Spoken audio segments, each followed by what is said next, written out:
তোমার নাম কি? নাম দিয়ে কাম কি? আরে বলো না প্লিজ। মানে কি বলবো, তুমি একটু আগেই তো আমার নাম বলে দিলা। মাথার তার কি সবগুলা ছিঁড়ছে না একটাও বাকি আছে? উপস, সরি। আমাদের সাথে আজকে আছে বার্ফি, আর বার্ফি আমাদেরকে এখন একটা কবিতা শোনাবে। না, শোনাবে না। কেন শোনাবে না? কারণ বারফির তোমার মতো মাথার তার ছেঁড়া না। ছেঁড়া না? মানে ছেঁড়া একটুখানি। আচ্ছা শোনাও না একটা। আচ্ছা দাঁড়াও 1 মিনিট। আমাদের সাথে আছে তার ছেঁড়া মিষ্টি, বর্ষাকালে মাথায় পড়ে ফোঁটা ফোঁটা বৃষ্টি, খাতায় টানি রোল, বৃষ্টির ফোঁটা গোল লোল। আমি তোমাকে একটা ভদ্র কবিতা বলতে বলছিলাম। তো এটা ভদ্র কবিতা না, তুমি বুঝবা না, এটা হচ্ছে ক্রিয়েটিভিটি। আমি বারফি, দেখতে কার্টুন, শহরে নতুন, পড়তে এসছি ইলেকট্রিক্যাল, গড়তে এসছি লাইফ, লাইফ আমার টেকনিক্যাল তাই খুঁজতেছি ওয়াইফ। এটা কে মারছে? জানি না তো। হ্যাঁ তোরা দেখছো স্কেম আসছে, উপর থেকে পড়ছে মনে হয়। কি সমস্যাটা কি? সমস্যা তো আছেই, আমরা সিনিয়র এখানে দাঁড়ায় আছি আর তুমি সালাম না দিয়ে চলে যাচ্ছ। কি সিনিয়রদের রেসপেক্ট করতে জানো না নাকি? ও সিনিয়র, আচ্ছা আচ্ছা আচ্ছা। সরি, আমি আসলে এত সিনিয়রটি নিয়ে মানি না। যে আমাকে রেসপেক্ট করে আমি তাকে রেসপেক্ট করি, আর যে করে না তাকে নো ওয়ে। ও দেখি বেয়াদবি করতেছে আবার। হ্যাঁ কান ধরে উঠবাস করো 100 বার। কেন করব? আমি বলছি তাই। मैं तुम्हारे बाप का नौकर नहीं हूँ। এই অনেক হইছে, ও যা বলছে তা চুপচাপ কর। 100 বার গুনে গুনে কর, একটাও যেন বাদ না যায়। একটা বারও করবো না। লাস্ট ওয়ার্নিং দিচ্ছি, কানে ধরো।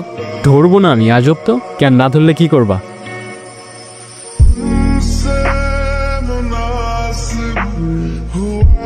ওই প্রফেসর আসতেছে, পালা পালা।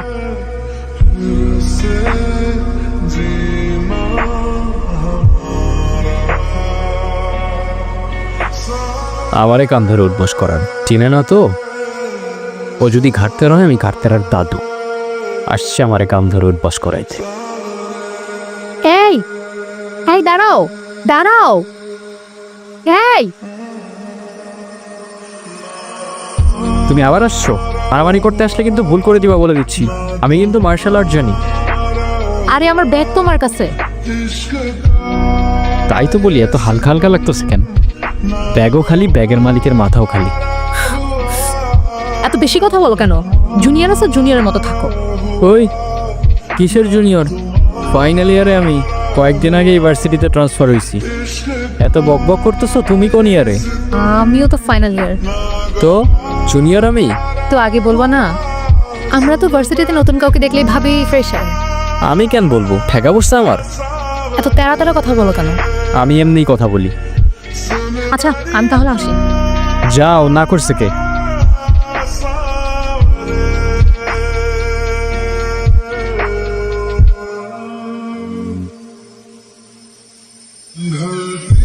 এই কি অবস্থা? এই তো ভালো। তোমার? কোথায় যাচ্ছ? ভার্সিটি। আর কই যাব? আরে যে লাভ নেই, আজকে কোনো ক্লাস হবে না।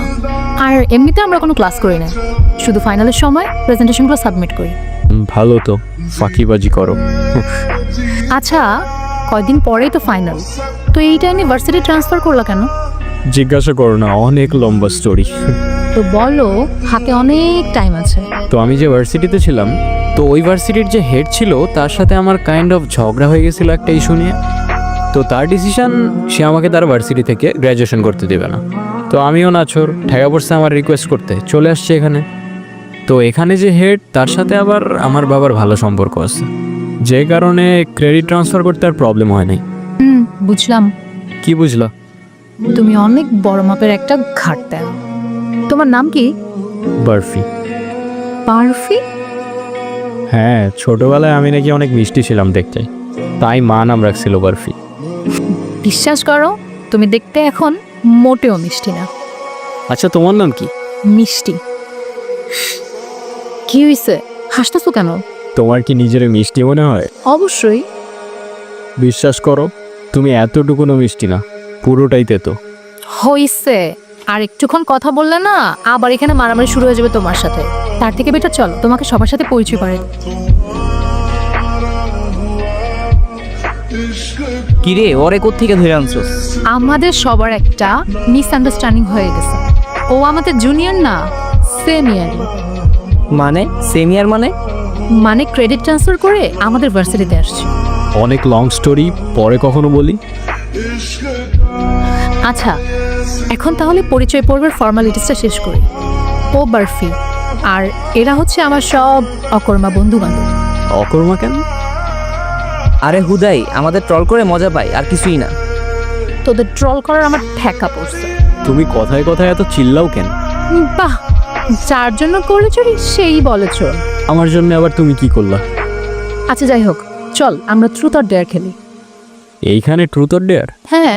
আমি খেলবো না ভাই, তোরা খেল। আমিও খেলবো না ভাই, আমার ক্লাস আছে। কই যাস? চল আমরাও ক্লাসে যাই। মানে অন্য সময় কখনো ক্লাস করে না, আজকে ওদের সবার ক্লাস করতে হবে। আচ্ছা চল আমরাই শুরু করি। স্টার্ট করি। ট্রুথ। আরে তোর সম্পর্কে তো আমি সবই জানি, তুমি জিজ্ঞেস করো। তুমি লাস্ট কবে কান্না করছিলা? কাল রাতে। আচ্ছা নেক্সট। ট্রুথ। আচ্ছা, তোমার কি আমাদের ভার্সিটিতে এসে কোনো মেয়েকে পছন্দ হয়েছে? না। ট্রুথ। এই না, তুমি চিটিং করতেছো। তোমার 3বার ট্রুথ হয়ে গেছে, এবার মাস্ট ডেয়ার নিতে হবে। আচ্ছা ঠিক আছে, বাট উল্টাপাল্টা কোনো ডেয়ার দিও না। না, তোমাকে খুব সুইট একটা ডেয়ার দিব। আমরা আমাদের মাকে সবাই ভালোবাসি, কিন্তু কখনো বলা হয় না। তো তোমার ডেয়ারটা হচ্ছে তুমি তোমার মাকে ফোন দিবা আর বলবা, মা আমি তোমাকে খুব ভালোবাসি। কিরে কি হলো বুঝলাম না। আচ্ছা তুই থাক, আমি আসতেছি। কি কি কি হলো, চলে আসলা যে? এমনি ভাল লাগতেছিল না আমার। মন খারাপ তোমার? না। তাহলে কাঁদতেছো যে? কই কাঁদতেছি? আমি কি বাচ্চা নাকি যে কাঁদবো? ম্যাচিউরড হয়ে গেছি আমি, এখন আর কাঁদি না আমি। আচ্ছা চলো, তোমাকে তাহলে আমার একটা সিক্রেট জায়গায় নিয়ে যাই। কোথায়? চলো তো আগে। এখানে চোখ বন্ধ করে একটা লম্বা নিঃশ্বাস নাও। ট্রাস্ট মি, একবার ট্রাই করেই দেখো। আমি যখন ক্লাস 4-এ পড়ি, আমার বাবা মার ডিভোর্স হয়ে যায়। আমি তখন কতটুকু বুঝি আমি জানি না, কিন্তু আমার মনে আছে আমার মা কখনো হাসতো না। আমার জন্য সে সব কিছুই করতো, কিন্তু কখনো হাসতো না। আমার বাবাও তখন দেশের বাইরে চলে যায়। একদিন স্কুল থেকে বাসায় ফিরে দেখি মা ঘুমোচ্ছে, আর আশেপাশে সবাই কান্না করতেছে। কিছু বুঝে ওঠার আগেই সব কিছু আবার এখান দিয়ে চলে যায়। বাবা সবসময় টাকা পাঠাতো পড়াশোনার জন্য, এটার জন্য ওটার জন্য, কিন্তু আমার পাশে কখনো কেউ ছিল না। একা একাই বড় হই আমি। আমার মাকে যদি আমি আরেকটা আবার সামনে পাইতাম না, শুধু একটা জিনিস জিজ্ঞাসা করতাম, আমারে রেখে কেন চলে গেলা? আমার কি দোষ ছিল মা? আমারে রেখে কেন চলে গেলা? My whole life all I ever wanted is just a family. আমি যখনই আমার বাবাকে মিস করি, তখনই বাবার সাথে কথা বলি, তারপর সব ঠিক। ওই যে ওইখানটায় থাকে আমার বাবা। তোমার মায়ের ওপর তোমার অভিমান থাকাটা স্বাভাবিক, কিন্তু আমি এইটুকু বলতে পারি, তোমার মা তোমাকে অনেক ভালোবাসে। বিশ্বাস না হয় তোমার মার সাথে একবার কথা বলেই দেখো। চাও তোমার যা বলার আছে আজকে সব বলে ফেলো। মা, অনেক দিন পর তুমি তো আমার সাথে কথা বলার সময়ই পাও না। কেমন আছো মা? আমি ভালো আছি মা, বড় হয়ে গেছি না, এখন আর কাঁদি না আগের মতো। তোমাকে একটা কথা বলি, আই লাভ ইউ মা। আমি তোমাকে অনেক বেশি ভালোবাসি, আর অনেক বেশি মিস করি মা। ওই দেখো তোমার মাও তোমার সাথে আছে, আর আমি। এর পরের দিনগুলি ছিল আমার লাইফের বেস্ট মোমেন্ট। প্রত্যেক দিনের রুটিন, সকালে ফ্রেন্ডদের সাথে আড্ডা, তারপর সন্ধ্যা পর্যন্ত মিষ্টির সাথে কত কি টপিক নিয়ে হাজারটা গল্প। দিন ফুরোতো, কিন্তু আমাদের গল্প ফুরোতো না। একা জীবনের সব কিছু কখন যেন একা থেকে দোক্কা হতে শুরু করলো। প্রথমবারের মতো মনে হলো কাউকে চোখ বন্ধ করে ট্রাস্ট করতে পারি। সময়গুলো অনেক তাড়াতাড়ি চলে যাচ্ছে, তাই না? সময় কোথায় যাচ্ছে? যাচ্ছে যাচ্ছে। একটা কথা কি জানো, কি? ঠিক ভালো সময়ের পরপরই খারাপ সময়গুলো চলে আসে। আমারে ভয় দেখাও না প্লিজ। লাইফের এতগুলা খারাপ সময়ের পর এতটুকু ভালো সময় তো ডিজার্ভ করি অ্যাটলিস্ট। চলো তোমাকে আমার অডিয়েন্সের সাথে পরিচয় করাই দিই। তোমার মতো তার ছেড়ার আবার কিসের অডিয়েন্স? হাই, আপনারা শুনছেন রেডিও মিষ্টি, আর আমাদের আজকের অতিথি বার্ফি। তোমার নাম কি? এটার মধ্যে আমি আমার সব সিক্রেটস রেকর্ড করে রাখি। কি সিক্রেটস? তোমাকে আমার সবগুলো সিক্রেটস অন্য একদিন শোনাবো। অন্যদিন কেন? আজকেই বলো। আমার দুটো ইচ্ছে আছে, তুমি পূরণ করে দিবা? কি ইচ্ছা বলো? আজকে না, আরেকদিন বলবো নি। আমি যাই, আমার ভালো লাগতেছে না। কিরে, কি অবস্থা? এই তো তোর। চলে। আচ্ছা, মিষ্টি কই রে? ও তো আজকে আসে নাই। আসে নাই কেন? জানি না তো। ব্যাস, ঘড়ির কাঁটা আবার উল্টো ঘুরতে শুরু করলো। আমার লাইফে খারাপ সময়টা ওয়ান থেকেই ছুটতে শুরু করলো। আসছে। জানি না আমার সাথেই কেন এমন হয়। যাদের সবচেয়ে প্রয়োজন তারাই চলে যায়। প্রথমে মা, এখন তুমি। একদিন দুই দিন করে এভাবে প্রায় 18 দিন কেটে যায়। তারপর একদিন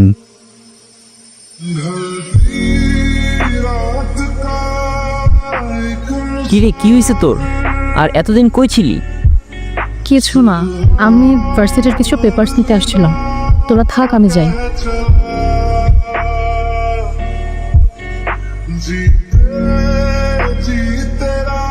তুমি কি আমাকে ইগনোর করতেছো? আমাকে যেতে দাও প্লিজ, আমার ভালো লাগতেছে না।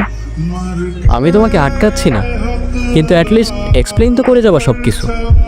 দেখো বার্ফি, সব কিছু চাইলে সবসময় এক্সপ্লেন করা যায় না। সব কিছুর একটা রিজন তো থাকবে, অ্যাটলিস্ট রিজনটা বলো। ইগনোরই যেহেতু করবা, 2 দিনের জন্য পাশে থাকার কি দরকার ছিল? আমি শুধু একটা কথাই বলবো, তোমার যেমন আমার জন্য ফিলিংস ক্রিয়েট হচ্ছে, সেম জিনিসটা আমারও। আমি চাই না তোমার ফিলিংসটা আরও বাড়ুক, না হলে শেষে অনেক বেশি কষ্ট পেতে হবে। কেন কষ্ট পাইতে হবে? আমার কিছুই লাগবে না তোমার থেকে। তুমি শুধু বলো তোমার হইছেটা কি। এগুলা কি? তোমার এই অবস্থা কেন? এর থেকে বেশি কিছু আমি তোমাকে বলতে পারবো না। সরি বার্ফি। বৃষ্টি, হ্যাঁ বলো। তুমি কিন্তু তোমার ইচ্ছাগুলো এখন আমায় বলো নাই। থাক না বার্ফি, আত্মা ওসব। হাই, আপনারা শুনছেন রেডিও মিষ্টি। আমি জানি না আজ আমি কি বলবো। ইচ্ছা ছিল জীবনের শেষ নিঃশ্বাস পর্যন্ত শুধু হাসবো, কিন্তু এত তাড়াতাড়ি শেষ আসবে ভাবিনি। Thyroid cancer, last stage. নিঃশ্বাস নেওয়ার সময় পুরো পৃথিবী অন্ধকার হয়ে আসে। এখন নিজের থেকে বার্ফির জন্য বেশি খারাপ লাগছে। ভেবেছিলাম ওর লাইফটা অন্তত একটু ঠিকঠাক করে দেব, কিন্তু আফসোস আমি আর বেশি দিন। আমার 2টা সিক্রেট ইচ্ছা আছে জানো। প্রথম ইচ্ছেটা হচ্ছে আমি আমার সবচেয়ে প্রিয় মানুষটার সাথে ওই ইচ্ছে পাহাড়ে যাব, আর দ্বিতীয় ইচ্ছেটা হচ্ছে বৃষ্টি, একটু এদিকে আসো। কি হয়েছে? এভাবে তাকায় থাকার কি আছে? একটু এদিকে আসো, তোমার সাথে ইম্পর্টেন্ট কথা আছে। আসো। কি করতেছে এগুলা বার্ফি? ওটা বন্ধ করো। কেন? তোমাকে তো আমি কাল বারবার বুঝাইছি, তুমি বুঝতেছো না কেন? চোখটা বন্ধ করো প্লিজ, রিকোয়েস্ট।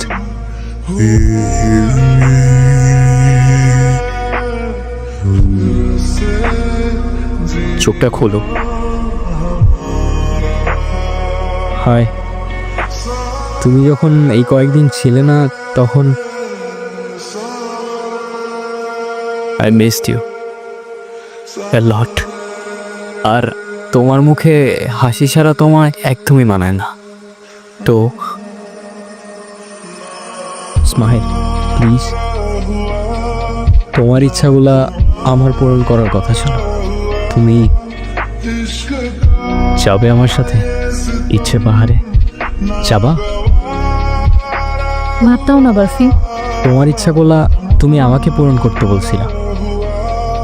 একটা চান্স দাও প্লিজ, প্লিজ। ওই আর কত দূর?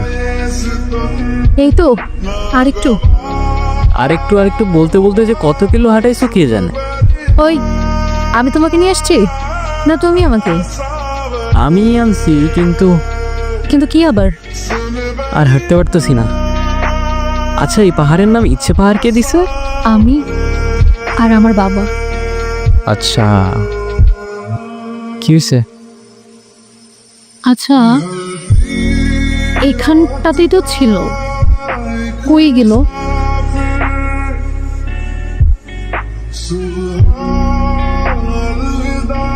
এই দিনটার জন্য আমি কতদিন ধরে অপেক্ষা করে আছি তোমার কোনো আইডিয়া নেই। এখানে শেষবার যখন এসেছিলাম তখন আমার বয়স 6 বছর। এরপরে কখনো আসনি কেন? এখানে একা একা আসলে আমি আমার বাবাকে হয়তো এতটাই মিস করতাম যেটা আমি সহ্য করতে পারতাম না, এই ভয়ে। তোমাকে একটা কথা বলি? বলো। থ্যাঙ্কস। আমার তো থ্যাঙ্কস লাগবে না। তো কি লাগবে? লাগবে তোমার একটা স্মাইল। আচ্ছা, এদিকে আসো।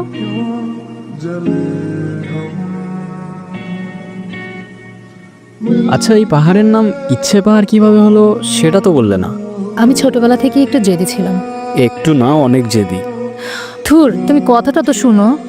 তখন আমি আমার বাবার কাছে যেই বায়না ধরতাম, বাবা আমার সব ইচ্ছেগুলো এই পাহাড়ে এনে পূরণ করতো। আবার অনেক নিঃস্বার্থ হয়, তাই না? হয়তো। আর সেই থেকেই আমি এই পাহাড়ের নাম দিয়েছি ইচ্ছে পাহাড়। আর হবেই বা না কেন বলো? তুমিও তো আমাকে এখানে এনে আমার ইচ্ছেটা পূরণ করলে। কই, আমি আবার কি ইচ্ছা পূরণ করলাম? এটা তো খুব ছোট্ট একটা জিনিস। মাঝে মাঝে খুব ছোট্ট বিষয়গুলো অনেক বেশি ভালো লাগার কারণ হয়। তাই নাকি? আচ্ছা বারফি, তুমি তো আমার প্রথম ইচ্ছেটা পূরণ করলে, দ্বিতীয় ইচ্ছেটা পূরণ করবে না? আরে আর বইলো না, যেই দ্বিতীয় ইচ্ছাটা শুনতে যাব ব্যাটারি শেষ। তুমি বলো, এখনই বলো তোমার দ্বিতীয় ইচ্ছাটা, আমি এখনই পূরণ করে দিচ্ছি। মিষ্টি, কি হলো? কিছু বলতেছো না কেন? মিষ্টি, মিষ্টি, কি হলো? কিছু বলতেছো না কেন? মিষ্টি, মজা করো না কিন্তু এখন আমার সাথে, প্লিজ। মিষ্টি, দেখো আমি কিন্তু সিরিয়াস, মজা করো না এখন আমার সাথে তুমি। মিষ্টি, মিষ্টি, মিষ্টি, মিষ্টি উঠো না। মিষ্টি উঠো না প্লিজ, উঠো না প্লিজ। মিষ্টি, মিষ্টি, আমি মজা করতেছি না, প্লিজ। মিষ্টি, মিষ্টি। আমার দুইটা সিক্রেট ইচ্ছা আছে জানো। প্রথম ইচ্ছেটা হচ্ছে আমি আমার সবচেয়ে প্রিয় মানুষটার সাথে ওই ইচ্ছে পাহাড়ে যাব। আর দ্বিতীয় ইচ্ছেটা হচ্ছে আমার শেষ নিঃশ্বাসটা যেন ওই পাহাড়েই হয়। জানো, আমার বাবা আমার জন্য সেই পাহাড়ে উঠতে গিয়ে হার্ট অ্যাটাক করে। এরপর থেকে আমি কখনো সেখানে একা যাওয়ার সাহস করতে পারিনি। অনেকবার চেষ্টা করেছি, পারিনি। আমার এই শেষ ইচ্ছেটা যদি পূরণ হয় না, আমি আমার বাবার সাথে সারা জীবন এখানেই থেকে যাব। কষ্ট পেও না, তোমাকেও দেখছি আমি দূর থেকে।